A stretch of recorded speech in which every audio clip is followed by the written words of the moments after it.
नमो भगवते वासुदेवाय। जय श्री कृष्ण, राधे राधे। श्री हरि लक्ष्मी नारायण की कृपा आप सभी भक्तों पर सदा सर्वदा बनी रहे। आज की वीडियो में आप सभी श्रवण करेंगे ज्येष्ठ शुक्ल निर्जला एकादशी की व्रत कथा। वर्ष की 24 एकादशियों में ज्येष्ठ के शुक्ला पक्ष की एकादशी सबसे बढ़कर फल देने वाली है। इस एकादशी का व्रत रखने से ही वर्ष भर की एकादशियों के व्रत का फल प्राप्त हो जाता है। इस एकादशी में एकादशी के सूर्योदय से द्वादशी के सूर्योदय तक जल भी न ग्रहण करने का विधान होने के कारण इसे निर्जला एकादशी कहते हैं। ज्येष्ठ मास में दिन बहुत बड़े होते हैं और प्यास भी अधिक लगती है। ऐसी दशा में इतना कठिन व्रत रखना सचमुच बड़ी साधना का काम है। इस एकादशी के दिन अपनी शक्ति और सामर्थ्य अनुसार ब्राह्मणों को अनाज, वस्त्र, छतरी, फल, जल से भरे कलश और दक्षिणा देने का विधान है।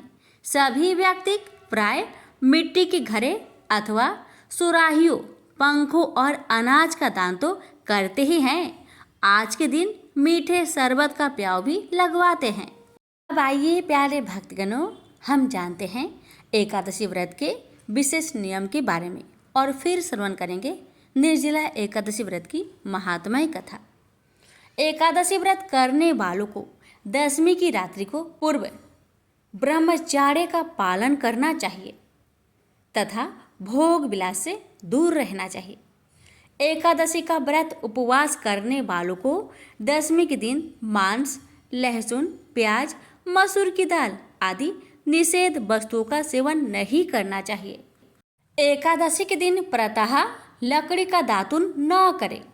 नींबू, जामुन या आम के पत्ते लेकर चबा ले और अंगुली से कंठ साफ कर ले। वृक्ष से पत्ते तोड़ना भी वर्जित है, अतः स्वयं गिरा हुआ पत्ता लेकर सेवन करें। यदि संभव न हो तो पानी से 12 बार कुल्ले कर ले। फिर स्नान आदि कर मंदिर में जाकर गीता पाठ करें या पुरोहित जी से गीता पाठ का श्रवण करें। फिर प्रभु के सामने इस प्रकार प्रण करना चाहिए कि आज मैं चोर, पाखंडी और दुराचारी मनुष्य से बात नहीं करूँगा और ना ही किसी का दिल दुखाऊंगा। रात्रि को जागरण कर कीर्तन करूँगा। तत्पश्चात ओम नमो भगवते वासुदेवाय इस द्वादश मंत्र का जाप करें। राम, कृष्ण, नारायण आदि विष्णु के सहस्त्र नाम को कंठ का भूषण बनाए।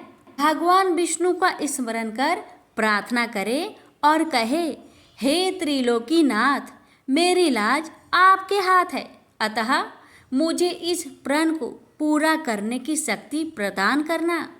क्रोध नहीं करते हुए मधुर वचन बोलना चाहिए।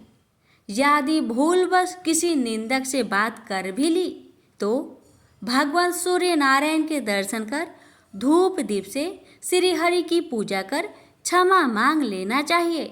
एकादशी के दिन घर में झाड़ू नहीं लगाना चाहिए, क्योंकि चींटी आदि सूक्ष्म जीवों की मृत्यु का भय रहता है।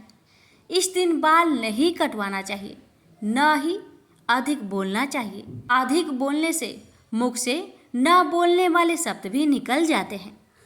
इस दिन यथाशक्ति दान करना चाहिए, किंतु स्वयं किसी का दिया हुआ अन्न आदि कदापि ग्रहण ना करे। दशमी के साथ मिली हुई एकादशी वृद्ध मानी जाती है। वैष्णवों को योग द्वादशी मिली हुई एकादशी का व्रत करना चाहिए। त्रयोदशी आने से पूर्व व्रत का पारण करें। एकादशी यानी 11 के दिन व्रतधारी व्यक्ति को गाजर, सलगम, गोभी, पालक इत्यादि का सेवन नहीं करना चाहिए। केला, आम, अंगूर, बादाम, पिस्ता इत्यादि अमृत फलों के सेवन करें। प्रत्येक वस्तु प्रभु को भोग लगाकर तथा तुलसी दल छोड़कर ग्रहण करना चाहिए। द्वादशी के दिन ब्राह्मणों को मिष्टान दक्षिणा देना चाहिए। इस व्रत को करने से जीवन के सारे कष्ट समाप्त हो जाते हैं और उपवास करने वाला दिव्य फल प्राप्त करता है। आइए प्यारे भक्तगणों, हम श्रवण करेंगे निर्जला एकादशी व्रत महात्म्य कथा। श्री हरि लक्ष्मी नारायण की चरण कमलों को ध्यान करते हुए कथा को बड़े ही श्रद्धा से श्रवण करते हैं। प्रेम से बोलिए श्री हरि लक्ष्मी नारायण की जय। भीमसेन बोले कि हे पितामह, भ्राता युधिष्ठिर, माता कुंती, द्रौपदी, अर्जुन, नकुल और सहदेव आदि एकादशी के दिन व्रत करते हैं और मुझसे एकादशी के दिन अन्न खाने को मना करते हैं। मैं उनसे कहता हूँ कि भाई, मैं भक्ति पूर्वक भगवान की पूजा कर सकता हूँ और दान दे सकता हूँ, परंतु मैं एकादशी के दिन भूखा नहीं रह सकता हूँ।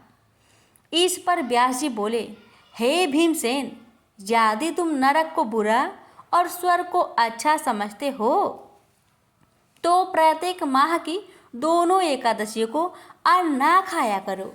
इस पर भीमसेन बोले, हे पितामह, आपसे प्रथम कह चुका हूँ कि मैं एक दिन एक समय भी भोजन किए बिना नहीं रह सकता। फिर मेरे लिए पूरे दिन का उपवास करना तो कठिन है। मेरे पेट में अग्नि का वास है, जो अधिक अन्न खाने पर शांति होती है, और मैं प्रयत्न करूं तो एक व्रत अवश्य कर सकता हूँ। अतः आप मुझे कोई एक ऐसा व्रत बतलाइए जिससे मुझे स्वर्ग की प्राप्ति हो।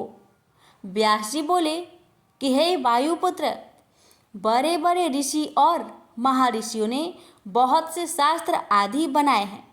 यदि कलयुग में मनुष्य उनका आचरण करे तो अवश्य ही मुक्ति को प्राप्त होता है। उसमें धन बहुत खर्च होता है।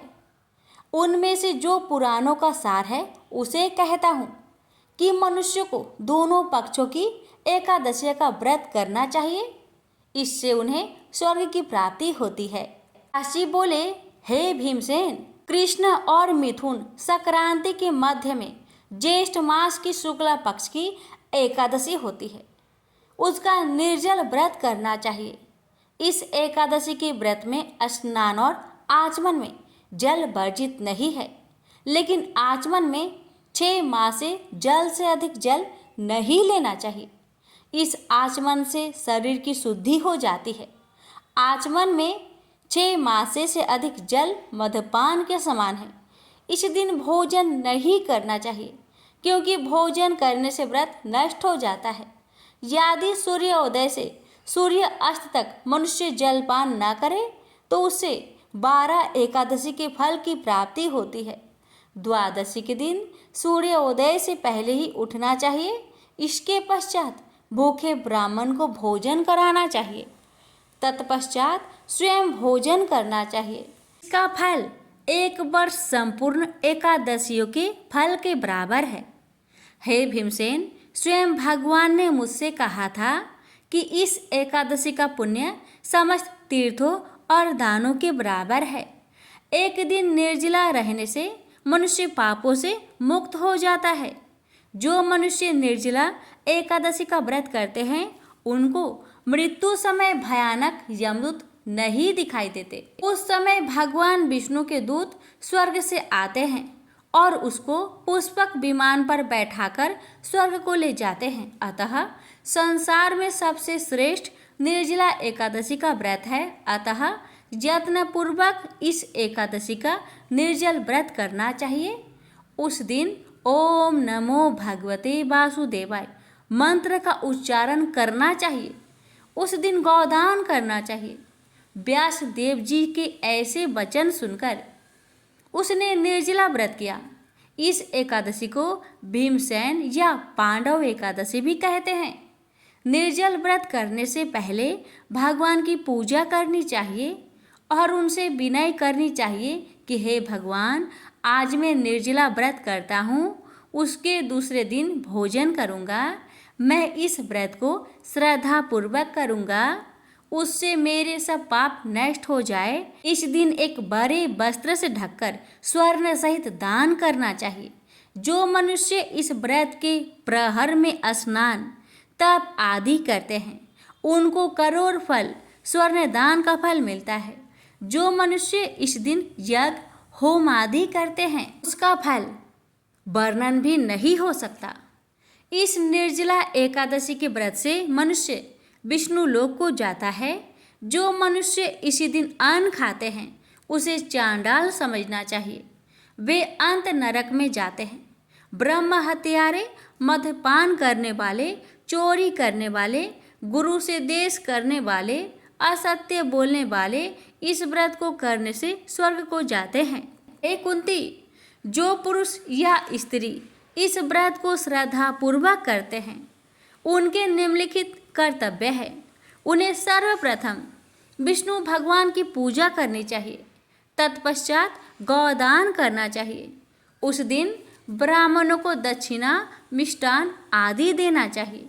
निर्जला के दिन अन्न, वस्त्र, छत्र, उपाहान आदि का दान करना चाहिए।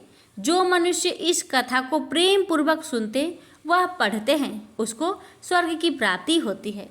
प्रेम से बोलिए लक्ष्मी नारायण की जय। कथा को लाइक शेयर करना ना भूले। लक्ष्मी नारायण आप सभी की मनोरथ को पूर्ण करे।